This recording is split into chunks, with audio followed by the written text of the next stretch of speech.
Khotbah kita pada pagi hari ini adalah tentang satu ayat yang indah yang pernah Yesus katakan, berbahagialah orang yang berduka cita karena mereka akan dihibur. Dan tema khotbah kita adalah berbahagialah orang yang berduka cita. Saudara, kita akan baca secara bersama-sama Matius pasal yang kelima, ayat yang keempat ya, dalam hitungan yang ketiga. 2, 3. Berbahagialah orang yang berduka cita karena mereka akan dihibur. Sekali lagi, berbahagialah orang yang berduka cita karena mereka akan dihibur. Puji nama Tuhan. Mari kita berdoa. Tuhan, kami mau duduk diam untuk mendengarkan firman-Mu. Kami menyadari keterbatasan kami. Kami bukanlah orang yang sempurna.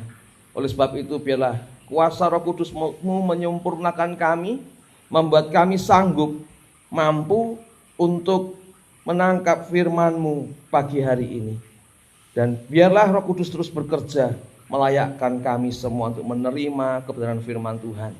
Biarlah melalui pemberitaan firman Tuhan pagi hari ini, Injil yang diberitakan. Biarlah nama Tuhan semakin dipermuliakan, dan biarlah hamba-Mu semakin kecil di hadapan-Mu. Terima kasih Bapa. Di dalam nama Tuhan Yesus Kristus kami berdoa. Amin. Saudara, perlu kita sadari bersama bahwa sebetulnya manusia itu adalah makhluk yang terobsesi dengan kenyamanan. Ya, dengar baik-baik ya, bahwa sebetulnya manusia itu adalah makhluk yang terobsesi dengan kenyamanan. Maka tidak heran hari demi hari, setiap hari manusia itu berusaha untuk menciptakan sesuatu yang membuat nyaman. Berbeda dengan binatang, saudara. Binatang nggak perlu tempat nyaman kayak misalnya di hutan begitu, mereka bisa tidur. Tempat yang tidak perlu kasur, nggak perlu penerangan, mereka bisa hidup. Tapi kalau kita sebagai manusia, kita ini adalah makhluk yang selalu terobsesi dengan kenyamanan. Maka kita selalu berusaha untuk memperbaiki sesuatu yang tidak nyaman. Contoh, saudara, ya, kita menyadari bersama bahwa kamar ini ya dulu merupakan sebuah ruangan yang mungkin tidak nyaman pada waktu itu mungkin masih nyaman-nyaman saja, tetapi semakin kesini kita menyadari kayaknya kurang nyaman ini kamar-kamar ini. Maka perlu direnovasi, ditinggikan plafonnya, diganti catnya, warnanya begitu ya. Kita berusaha untuk mencari kenyamanan. Dan itulah memang kita manusia yang selalu mencari kenyamanan. Kalau ada yang kurang terang, kita kasih lampu supaya nyaman di mata. Dan kita memang harus jujur mengaku kita selalu mencari kenyamanan dalam hidup ini, saudara. Dan kenyamanan fisik yang selalu banyak dikejar oleh banyak orang.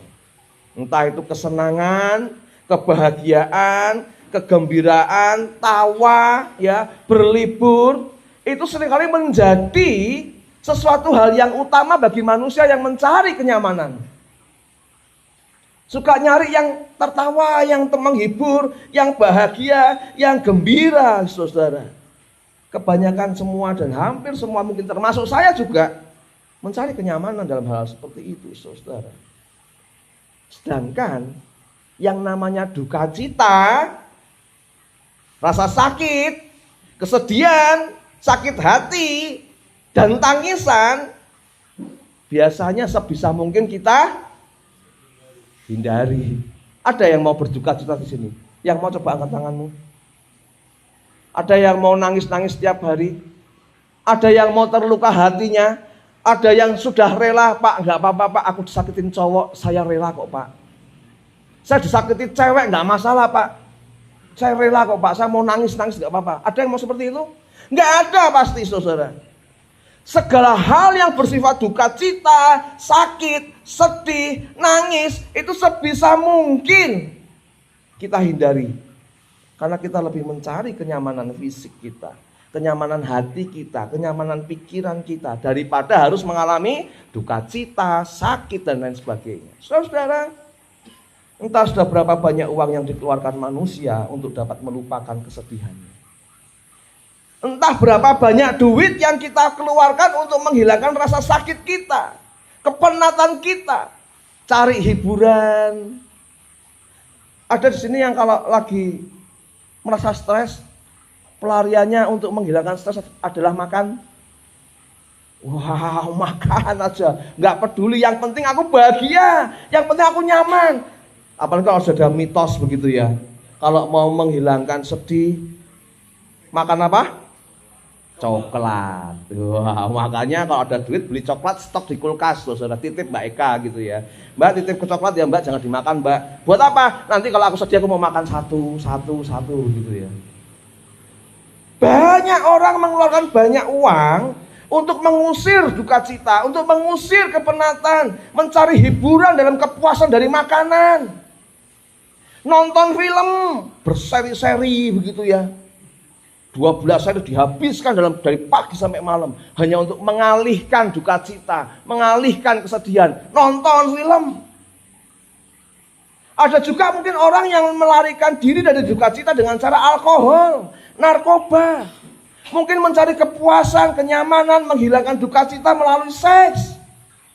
Banyak hal pelarian untuk meninggalkan ketidaknyamanan, duka cita dengan hal-hal yang seperti itu, saudara. Dan mereka berpikir semua itu menjadi resep untuk mendapatkan kebahagiaan.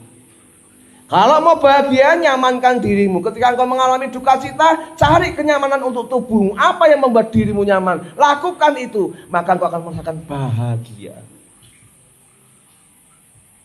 Sehingga kita sebisa mungkin menghindari duka cita.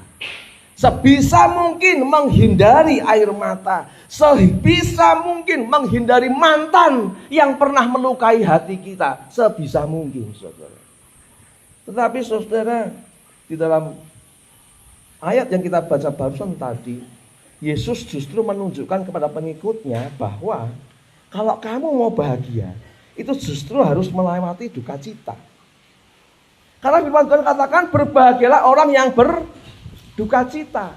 Kenapa? Karena mereka akan mendapatkan penghiburan. Jadi duka cita tidak bisa kita singkirkan sebetulnya. Kita nggak bisa mengabaikan duka cita. Karena Yesus mengatakan bahwa justru yang berduka cita akan mendapatkan penghiburan, saudara. Maka kita perlu memahami duka cita seperti apa yang Yesus maksud di dalam Matius 5 ayat 4 ini, saudara. Kita mesti paham nih, ini duka cita yang seperti apa sih? Duka cita yang semacam apa ini? Saudara, Matius 5 ayat yang keempat katakan, berbahagialah orang yang berduka cita karena mereka akan dihibur. Saudara, kata duka cita itu tidak selalu terkoneksi tentang kematian. Karena kita seringkali kalau ada orang yang meninggal, kita selalu mengatakannya apa? Turut berduka cita. Ada teman meninggal, turut berduka cita. Ketika orang tua meninggal, teman kirim pesan ke kita, bro, turut berduka cita ya bro. Sehingga seolah-olah duka cita kaitannya dengan kematian. Padahal tidak, saudara. Yang namanya duka cita itu tidak selalu terkoneksi tentang kematian seseorang saja. Tetapi ketika kita rasa kehilangan, itu juga duka cita. Hati yang terluka, kecewa, itu juga disebut dengan duka cita. Ketika saya pertama kali pindah di rumah depan, tahun 2016, ketika saya pergi ke luar kota begitu ya, lalu ada orang datang ke rumah ngomong sama mbok waktu itu.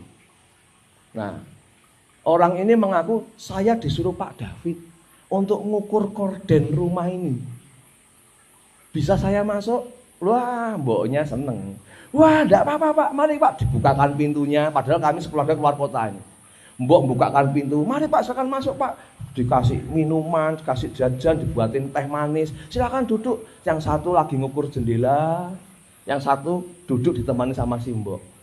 Ternyata yang ngukur jendela menguras semua yang ada di kamar saya. Laptop saya hilang, perhiasan saya waktu melamar Bu Shirley hilang semua.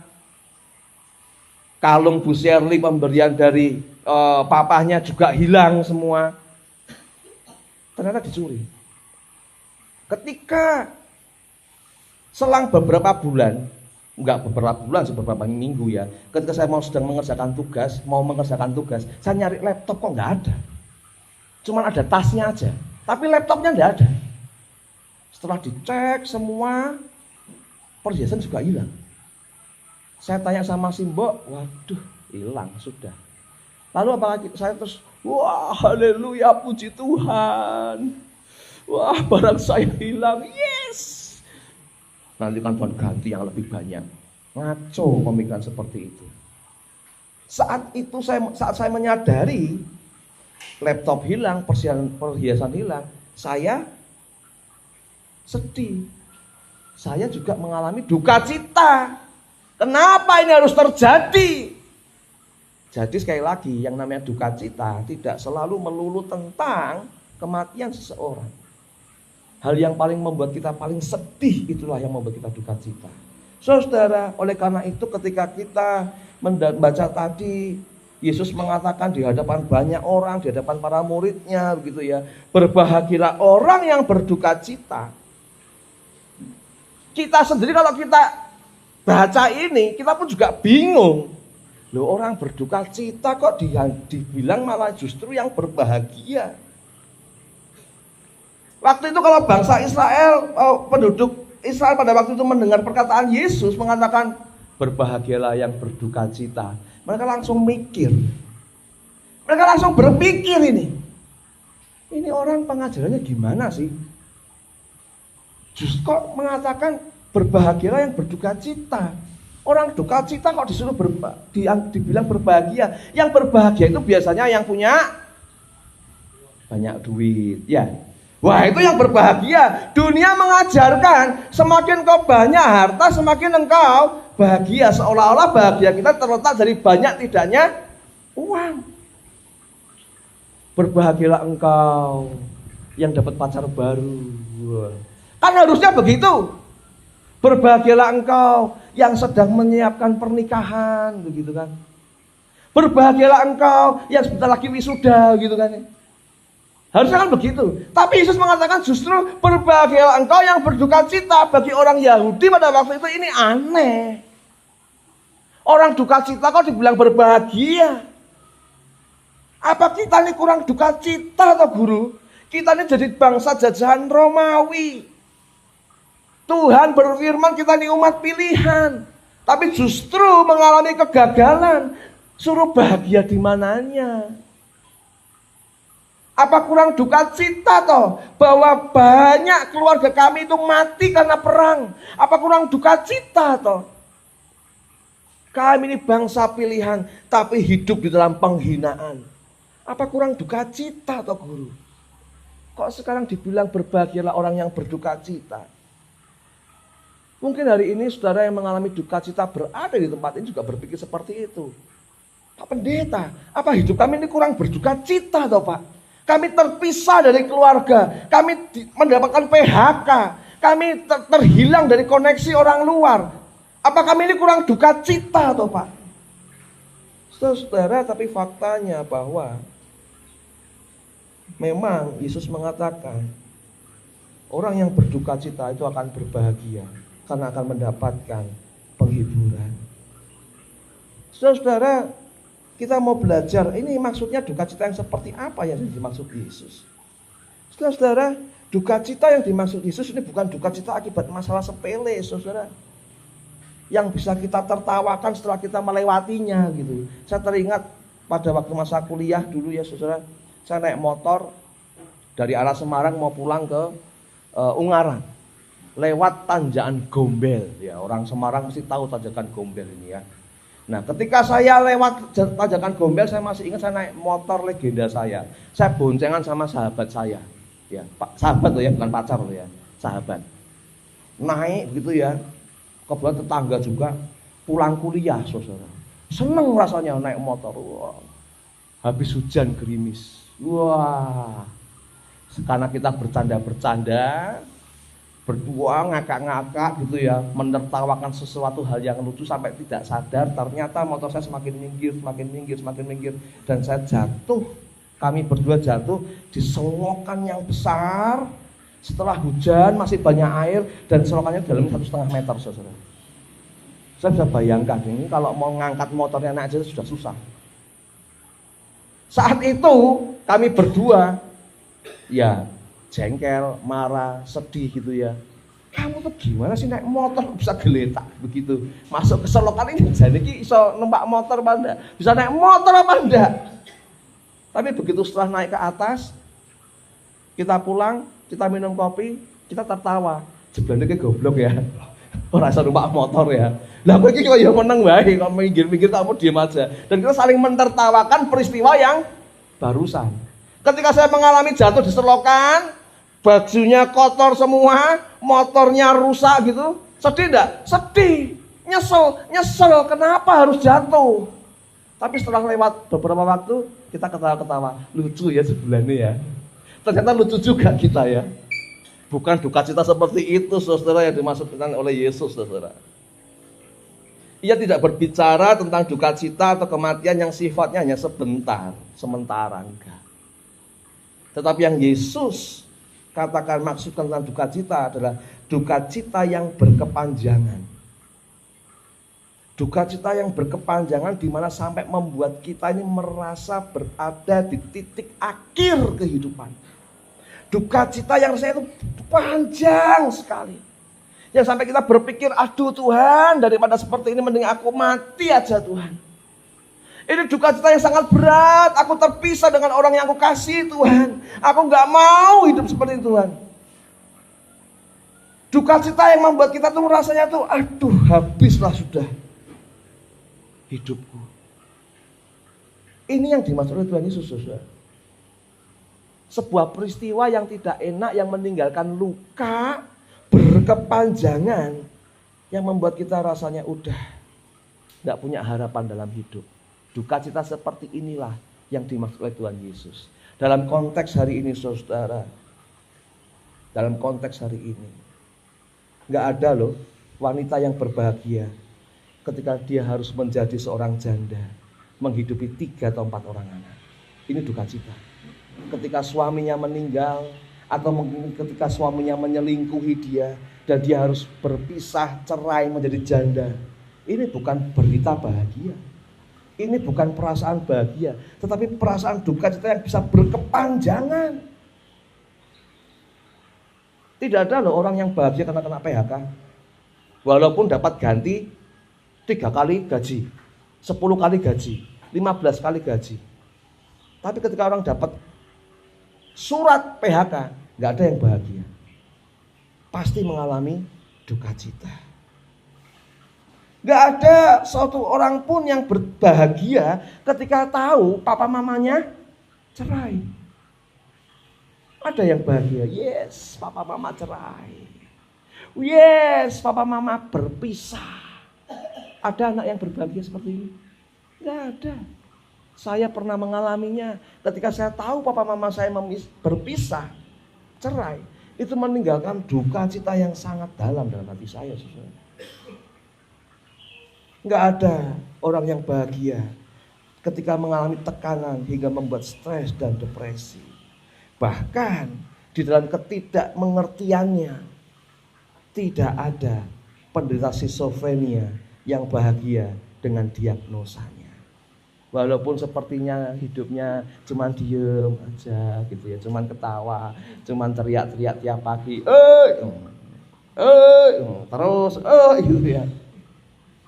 Di dalam ketidaksadarannya, saudara, dia pun merasakan duka cita. Saudara-saudara, semua itu menjadi duka cita yang tidak dapat kita hindari. Semua orang pasti pernah mengalami duka cita. Dan duka cita yang sebenarnya adalah sebuah penderitaan yang mendalam hingga kita tidak mampu lagi berbuat apa-apa ketika kita harus mengalami sebuah kehilangan. Sebuah kehilangan yang menciptakan sebuah ruang hampa di hati. Ketika hati kita dipenuhi oleh bahagia papa mama yang utuh, lalu suatu ketika papa mama cerai, bahagianya hilang. Ruangan bahagia itu ada satu yang kosong dan hampa. Ketika kita sedang bekerja, sedang berprestasi sampai kepada puncak karir, lalu tiba-tiba perusahaan memberikan surat PHK begitu ya. Tadinya yang ada ruang bahagia karena pekerjaan dan jabatan hilang, meninggalkan ruang hampa di hati. Dan inilah duka cita yang sebenarnya, sebuah penderitaan yang mendalam, hingga kita tidak mampu lagi berbuat apa-apa ketika kita mengalami sebuah kehilangan. Sebuah kehilangan yang menciptakan sebuah ruang hampa di hati. Saudara-saudara, lalu mengapa ada duka cita? Bisa gak sih kita ini manusia hidup tanpa duka cita? Bisa gak sih? Kenapa harus ada duka cita?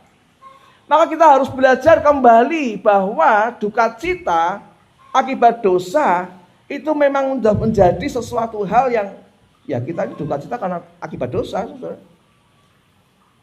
Sebetulnya saudara dan saya itu diciptakan tanpa duka cita. Kita nggak pernah mengenal duka cita. Manusia diciptakan itu seharusnya mengalami sukacita yang ada di dalam Tuhan.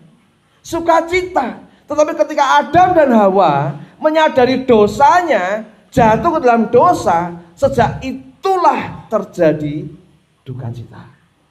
Kerja semakin susah, mengolah tanah semakin berat, melahirkan dengan kesakitan. Setiap kali dengan jerih payah harus mengolah dunia ini. Onak dan duri akan tumbuh. Sejak itulah mulai mengalami duka cita.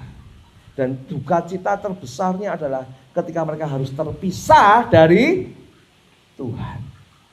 Ketika mereka diusir dari Taman Eden, saat itulah mereka mengalami duka cita yang dalam. Ada ketakutan di dalam dirinya, saudara. Dan pagi hari ini kita akan melihat ada dua jenis duka cita akibat dosa. Yang pertama, saudara, duka cita akibat dosa ini bisa saja yang berasal dari luar diri kita. Bukan karena kesalahan kita nih, bukan karena dosa kita nih, saudara. Tetapi kita mengalami duka cita akibat perbuatan dosa orang lain. Misalnya kecelakaan. Karena dosanya orang lain, ya. Karena dosanya orang lain itu ingin lari dari duka cita, lalu dia minum, mabuk, narkoba, dalam keadaan teler, naik mobil, lalu nabrak orang yang kita cintai. Lalu orang yang kita cintai meninggal. Kita mengalami duka cita. Tetapi ini akibat dari dosa siapa? Orang lain. Mungkin ada orang yang karena kepepetnya hidup butuh dana besar, butuh uang, lalu mulai berpikir nyari kerja susah, maka aku mau ngerampok saja misalnya. Nah, ketika rampok pakai pisau begitu ya, serahkan uang atau nyawa. Wah, kan zaman dulu kan gitu ya, harta atau nyawa gitu ya. Sebetulnya nggak niat bunuh, saudara. Nggak niat untuk membunuh mangsa, harta atau nyawa. Karena mangsanya itu melawan, akhirnya dia refleks menusukkan pisaunya, mati. Keluarga ditinggalkan mengalami duka cita. Akibat perbuatan siapa? Akibat dosa siapa? Orang lain. Bisa juga dosa kita ini menderita karena dosa akibat kelalaian orang lain. Karena kebakaran misalnya. Karena habis naik gunung begitu ya. Wah, karena musim panas ada orang yang ngerokok gitu ya. Lalu puntungnya dibuang. Tidak taunya nyamber rumput yang kering. Lalu terjadilah kebakaran hutan. Lalu kebakaran itu merembet sampai menghanguskan banyak rumah penduduk. Menderita enggak? Menderita. Akibat siapa? Kelalaian orang lain, dosanya orang lain, saudara. Karena memang dunia yang sudah rusak ini karena dosa hanya bisa meninggalkan penderitaan dan air mata. Tetapi ada juga duka cita yang akibat dosa yang berasal dari dalam diri sendiri. Dosa, karena dosa kita seringkali menghancurkan diri sendiri. Ada yang menyadari enggak sih? Ketika engkau melihat dirimu itu buruk, memandang diri sendiri itu terlalu rendah sehingga tidak layak untuk dihargai. membuat citra diri kita menjadi buruk, itu karena dosa.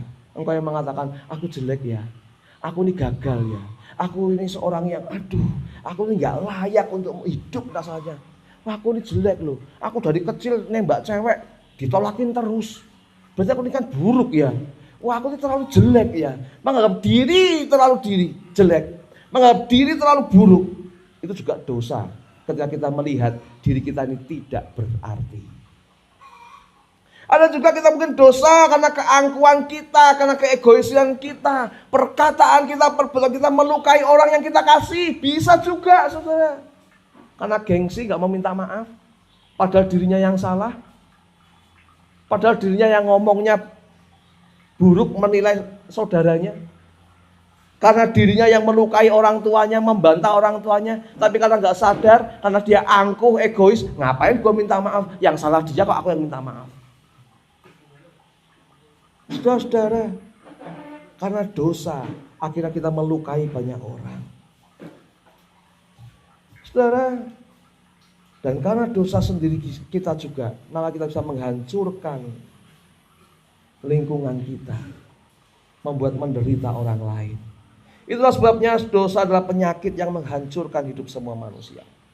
Katakan bersama-sama ya, dosa itu penyakit ya. Dosa itu apa? Penyakit. Dosa itu apa? Dosa adalah penyakit yang menghancurkan hidup semua manusia, saudara. Dosa adalah candu yang membuat manusia mengalami kecanduan. Karena karakter dosa selalu berusaha memperbudak manusia. Engkau dan aku terus-menerus berusaha diperbudak oleh dosa. Karena kuasa dosa itu, saudara, membuat kita menjadi candu dengan apa yang membuat kita senang. Ada orang yang kecanduan narkoba. Mungkin ada yang pernah mengalami kecanduan judi online, kecanduan pinjol. Kalau nggak utang ada yang kurang begitu. Candu sekali, saudara. Ada yang mungkin kecanduan pornografi. Saudara, itu memperbudak kita untuk berusaha mencari pornografi, mencari narkoba, mencari judi online, mencari pinjaman kesana kesini. Kenapa seperti itu? Itulah dosa, penyakit. Dosa itu candu yang akan terus memperbudak hidup saudara dan saya. Oleh sebab itu sudah seharusnya kita ini berduka cita dengan apa yang ada dalam diri kita, yaitu dosa yang terus-menerus memperbudak hidup kita. Maka kata duka cita, berduka cita dalam terjemahan bahasa Inggrisnya itu seringkali diterjemahkan sebagai meratapi atau menangisi. Jadi ketika Yesus mengatakan berbahagia orang yang berduka cita, nah kata berduka cita ini di dalam berbagai macam terjemahan bahasa Inggris dikatakan sebagai mourn, yang bisa berarti meratapi atau menangisi. Di dalam bahasa Yunaninya itu adalah penteo. Nah, kata kerja penteo ini sudah digunakan dalam perjanjian baru untuk menggambarkan tindakan berkabung atau mengungkapkan kesedihan yang mendalam. Kata penteo ini, saudara, kata ini seringkali disampaikan sebagai respon emosional yang mendalam terhadap kehilangan, dosa, dan pertobatan. Ketika seseorang mengalami kehilangan, entah kehilangan orang yang dicintai, entah kehilangan pekerjaan, atau kehilangan barang berharga yang dia miliki, penteo, ada rasa emosional kehilangan. Saudara-saudara, ketika seseorang menyadari dosanya dan meratapi dosanya, penteo. Sudah tahu Daud ketika dia ditegur oleh Nabi Nathan atas perbuatan dia yang mengorbankan panglimanya hanya untuk dapatkan Bathsheba. Ketika ditegur oleh Nabi Nathan, dia meratapi dosanya, ada penyesalan. Dan dia bertobat. Nah, ini yang namanya duka cita, saudara. Jadi duka cita yang dimaksud Yesus dalam Matius 5 ayat 4 bukan sekedar kesedihan biasa, tetapi duka cita yang memiliki kesadaran akan kelemahan dan ketidaksanggupan kita melepaskan diri dari perbudakan dosa. Siapa yang bisa dengan kekuatan sendiri lepas dari perbudakan dosa? Siapa yang bisa di sini? Pak, saya bisa lepas dari dosa ini, Pak, karena usaha saya sendiri, Pak. Karena kekuatan saya, Pak, saya bisa untuk tidak berdosa. Tidak ada, saudara. Semua orang, saudara dan saya, sudah jatuh dalam dosa. Kita semua adalah seorang pendosa. Dan kita harus meratapi itu. Engkau dan aku harus meratapi, menyesali, mengakui betapa buruknya hidup kita. Gak ada yang baik sedikit pun dalam diri kita. Jangan pernah kau merasa ada satu titik pun engkau lebih baik daripada orang lain. Ketika engkau mengatakan orang itu lebih buruk daripada aku, itu pun sudah dosa. Ketika kau membanding-bandingkan hidupmu dengan hidup orang lain, itu bukan juga dosa. Gak ada yang dari kita bisa lepas dari perbudakan dosa dengan kekuatan kita sendiri. Maka saudara Agustinus pernah menuliskan dalam bukunya demikian, saudara. Dosa saya menjadi semakin tidak terobati karena saya berkata kepada diri saya bahwa saya bukan. Jadi semakin kau mengatakan aku gak salah kok, aku gak bersalah kok, aku gak punya dosa kok, aku gak punya pelanggaran kok. Yang salah tuh orang tuaku, kenapa bawa aku ke sini? Aku mah baik-baik saja. Yang salah itu mereka. Itu engkau sedang berdosa, saudara. Ketika kau menyalahkan keadaan, kondisi, yang salah adalah orang di luar diri saudara, itu sudah dosa kok, saudara. Jadi semakin saudara tidak mengakui diri sebagai orang yang berdosa, maka semakin tidak terobati dosa yang engkau dan aku miliki. Maka di dalam 1 Yohanes 1 ayat 8 dikatakan apa, saudara? Jika kita berkata bahwa kita tidak berdosa, maka kita menipu diri kita sendiri dan kebenaran tidak ada di dalam diri kita. Makanya kenapa di tempat kita ini setiap minggu ada katekismus. Ya, katekismus itu sebetulnya merupakan satu kesempatan untuk kita bersama dikembalikan kepada pengajaran Alkitab. Dan tujuan utamanya katekismus ini adalah selain untuk membuat kita lebih tahu lagi tentang pengajaran Alkitab, kita kembali disadarkan akan dosa-dosa kita. Sehingga di akhir sesi pembacaan katekismus, kita diajak bersama untuk melakukan doa pertobatan. Kayak misalnya tadi hari ini, kita tahu Allah Tritunggal, Bapa, Anak, dan Roh Kudus. Tetapi seringkali dalam kehidupan kita sehari-hari, Allah itu tidak hanya Tritunggal. Mungkin ada 4 tunggal, ada 5 tunggal. Mungkin harta menjadi Allah, keluarga menjadi Allah, menggantikan Allah Tritunggal. Dan di saat itulah kita harus bertobat kembali kepada Allah Tritunggal kita. Bukankah seharusnya begitu, saudara? Makanya di dalam sesi pembacaan katekismus itu adalah kesempatan kita untuk bersama-sama jemaat melakukan doa pertobatan. Ampuni aku Tuhan, ampuni aku. Jadi saudara, berpikir diri selalu benar, tidak pernah salah, egois, berpikir tidak pernah melukai orang lain, tidak pernah curiga dengan orang lain, tidak pernah curiga sama Tuhan, berpikir diri selalu benar, itu adalah dosa. Dan kita semua pernah mengalaminya. Dan sudah saatnya kita bertobat, meminta ampun kepada Tuhan. Mengapa? Karena penghiburan di dalam dosa, di dalam duka cita, itu adalah ketika dosa kita diampuni. Saudara, maka di dalam ayatnya yang tadi dalam Matius 5 ayat keempat dikatakan bahwa karena mereka akan dihibur. Berbahagialah orang yang berduka cita, karena mereka akan dihibur.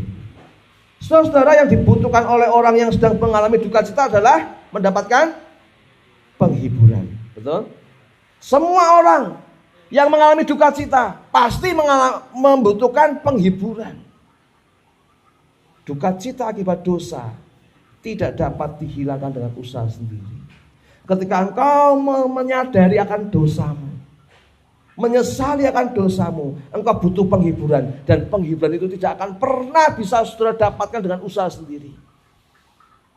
Ketika engkau berduka cita karena dosamu, engkau tidak bisa mendapatkan penghiburan dari nonton YouTube setiap hari, setiap waktu.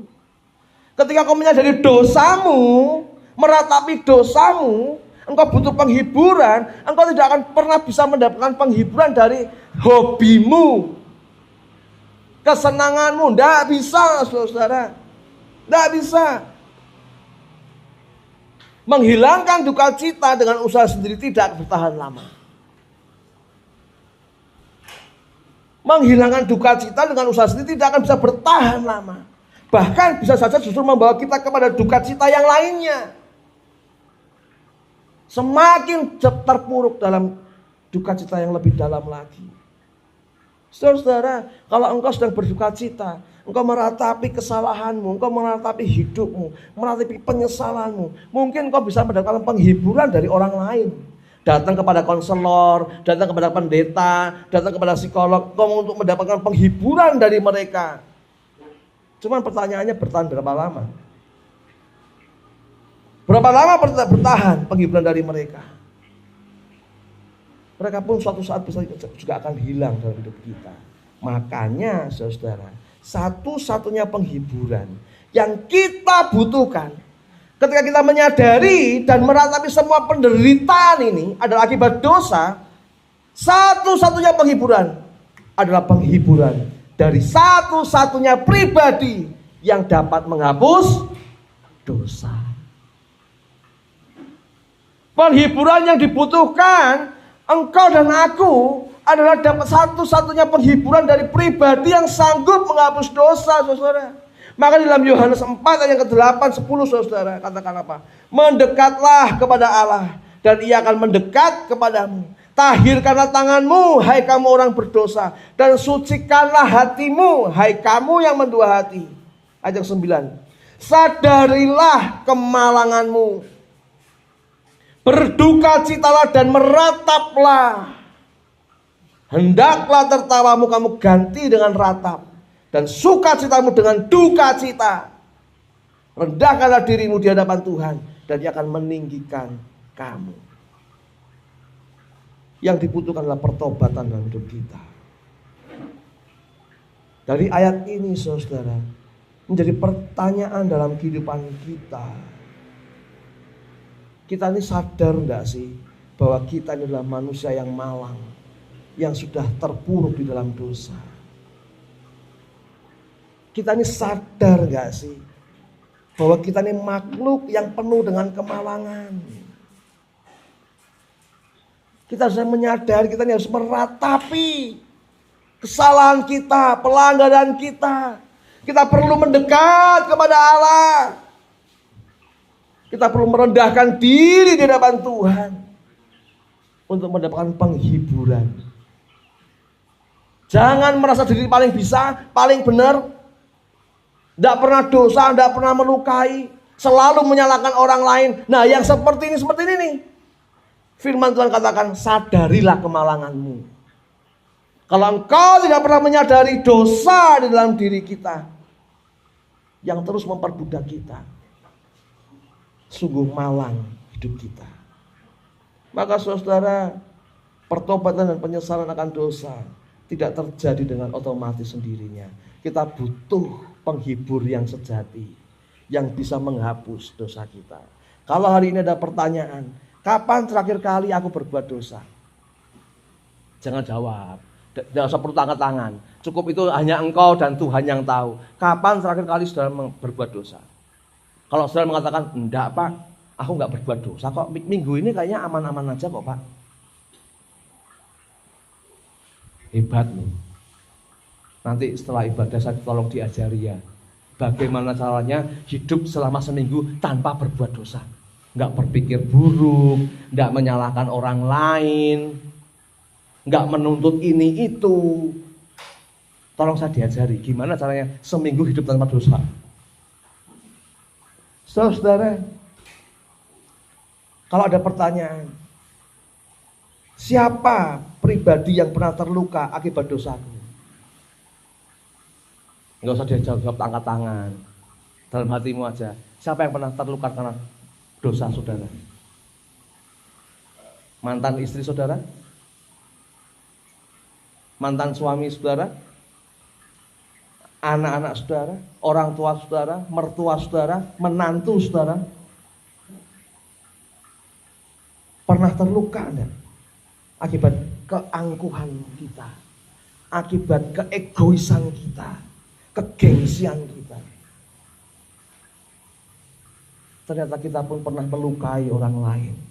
Tapi seringkali kita menjadi orang yang malang, tidak pernah menyadari itu. Makanya firman Tuhan katakan, sadarilah kemalanganmu, berduka cita dan merataplah. Kamu itu sudah bobrok, kita ini sudah rusak karena dosa yang seringkali melukai dan dilukai. Saudara-saudara, kita perlu meratapi kerusakan kita akibat dosa.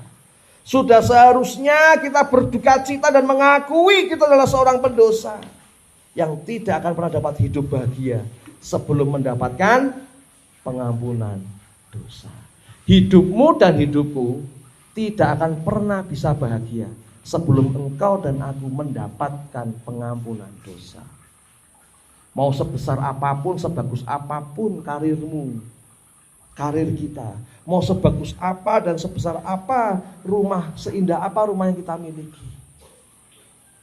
Saudara mau bisa berlibur sampai ke ujung dunia seperti apapun itu, tidak akan membuat kita bahagia.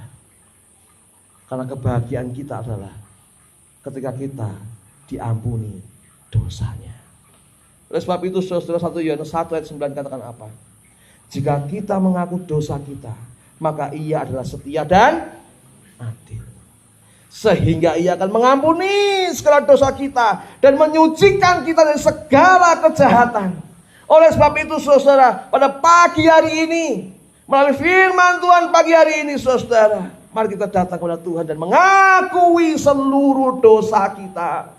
Ampuni aku Tuhan, orang yang egois ini, yang paling gengsi minta maaf sama orang lain. Ampuni aku Tuhan, karena aku sudah membuat rugi banyak orang. Ampuni aku Tuhan, karena aku sudah mengecewakan orang tuaku, mengecewakan anakku, mengecewakan menantuku, mengecewakan mertuaku. Ampuni aku Tuhan. Ampuni aku Tuhan. Inilah kesempatan yang terbaik kita untuk datang kepada Tuhan, untuk mengaku dosa kita. Kalau firman Tuhan katakan ia adalah setia dan adil. Saudara-saudara, kesetiaan dan keadilan Allah dibuktikan oleh Kristus di atas kayu salib. Saya pemain musik sama di depan. Kalau firman Tuhan katakan kita datang kepada Tuhan mengaku dosa, maka ia adalah setia dan adil. Dia setia memikul salibnya sampai di puncak Golgota. Setia, saudara. Setia dan adil. Kristus yang tidak berdosa dijadikan berdosa di atas kayu salib, menggantikan kita yang seharusnya mati karena dosa. Mungkin dari kalimat itu sudah bertanya, di mana adilnya? Yang berbuat dosa aku, kok yang disalibkan Yesus? Adilnya di mana? Saudara, justru di sini letak keadilan Allah. Allah tahu engkau dan aku jatuh ke dalam dosa. Dunia ini rusak karena dosa. Karena perbuatan siapa? Adam dan Hawa. Maka kalau satu manusia, semua dunia rusak. Karena satu manusia, satu generasi manusia berbuat dosa. Karena satu manusia berbuat dosa, maka seluruh manusia menjadi berbuat dosa. Tetapi melalui kematian Kristus, karena satu pribadi yaitu Kristus, maka dosamu dan dosaku diampuni. Seharusnya kita yang mati, tetapi Kristuslah yang mati, menanggung dosa kita semua. Saudara-saudara, Sang Maha Suci rela turun ke dunia yang kotor, yang najis akibat dosa. Supaya apa? Supaya kita yang kotor karena dosa dijadikannya suci kembali di hadapannya. Sudah enak-enak di surga kok, hidup kudus, menerima pujian daripada malaikat, sudah cukup kok Allah itu.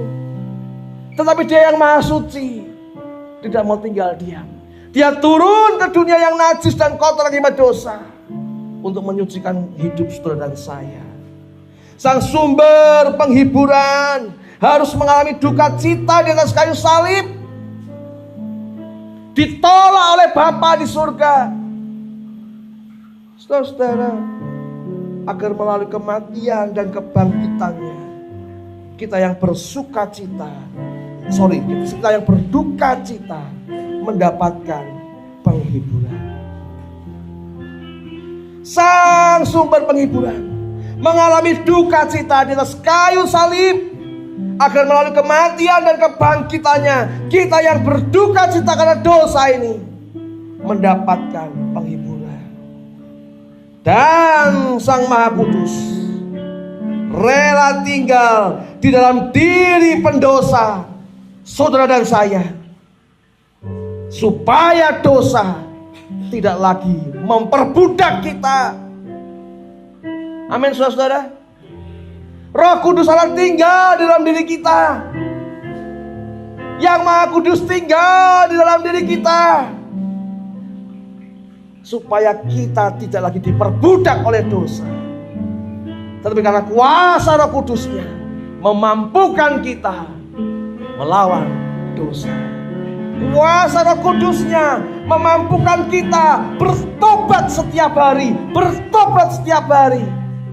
sehingga engkau dan aku diserupakan dengan Kristus, bukan dengan kekuatan sendiri, tetapi karena kuasa Roh Kudus yang tinggal di dalam hati kita. Bersyukur karena pengorbanan Kristus, kita boleh ada sampai hari ini, menikmati kasih karunia-Nya. Berikan tepuk tangan paling mulia buat Tuhan Yesus Kristus kita, yang sudah berkorban untuk saudara dan saya. Puji nama Tuhan. Bila firman Tuhan pagi hari ini, saudara, terus mengingatkan kita menjadi orang yang mampu untuk meratapi dan menangisi dosa kita, dan mendapatkan penghiburan yang sepenuhnya dari Kristus, sehingga hari demi hari engkau dan aku diperbaharui setiap hari oleh kuasa Roh Kudus. Amin. Mari kita berdoa.